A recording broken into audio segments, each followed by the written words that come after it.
the issue of our children being taken from us too early is something that's hard to think about, hard to talk about, hard to figure out, hard to understand. But there's one thing that's very clear about it all, is that the pain of their loss stays with us forever. That hole can never, ever be filled. Not for the mothers who are here today, nor for the community. Because what might have been will always be with us. And the loss of their lives and the value that they bring to this world and this community will never ever be recaptured, and we are the lesser for it. The number of deaths on the streets of America and in our neighborhoods and personally in each of your homes is incalculable. It's not something that we should countenance in the United States of America. And it just seems to me that as we think about our own personal losses, we as a nation should say, this has got to stop. And when I came into this particular office, having been blessed with being a state legislator and a lieutenant governor, I was forced to see. Because, you see, the mayor gets a text or email every time something happens in the city, and every time a life is taken from us. So I feel it every day. I hear about it every day. I know about it as soon as it occurs. And it seemed to me that a lot of folks weren't paying enough attention to this, because I just have to believe that if folks really knew, if they really understood, if they really could just take a second and think about the pain and agony that it is causing and the loss, that we would clearly, as a people, stop everything else we were doing and focus on being a city of peace rather than a city of violence. Now, I say this to you in really the most humble way that I can. We've been running cities for a long time. We really do know about how to fix transportation and fix education and fix health care and all of those other things that you hear us politicians talk about. When it doesn't happen, that's just really a matter of political will and resources. We actually know how to do that.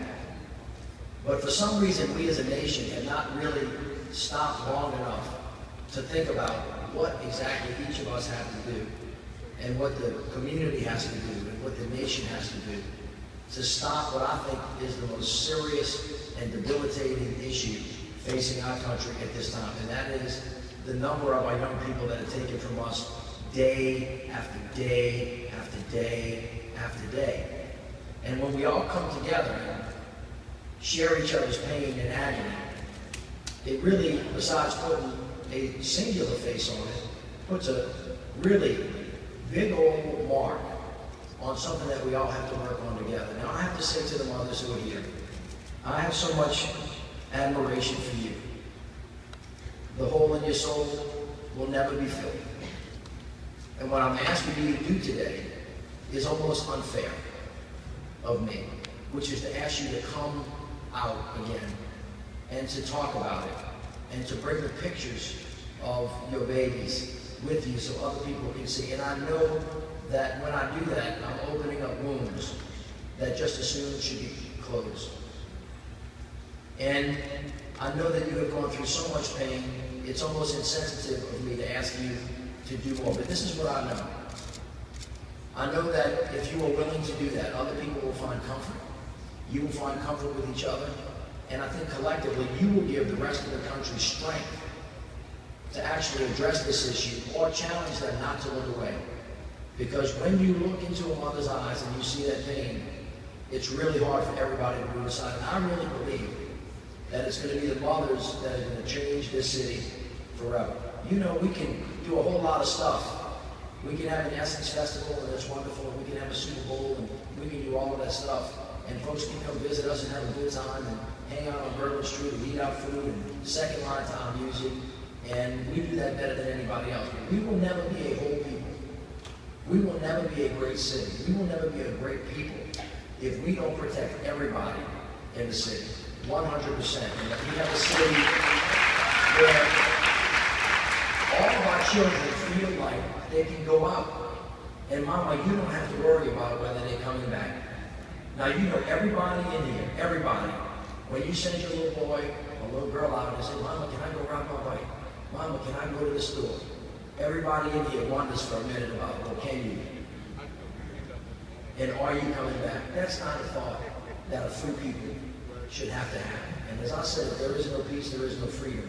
And if there's freedom, there can't be happiness. And all of us are entitled to that. And so what we are trying to do is to focus in on this, to be patient and loving with each other, but to be relentless in our demands that we find a way to make our children safe. And I have to tell you that I've talked to a lot of folks around this country, as Judy said, to the president and to congressmen, and I've been all over the place talking about it. And a lot of times people won't stop and say, I'm in with you.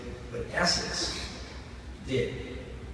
Ms. Vanessa Bush, who is going to come up here in a minute, who's the editor-in-chief, when we talked about this, they said Essence wants to be a part of this. We want to do everything that we can to provide a space for us to be together and to talk together. And I just want you guys just to take a second and give Essence a huge round of applause for everything that they're doing.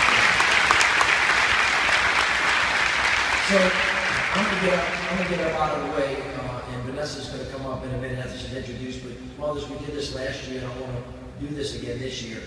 We want to remember.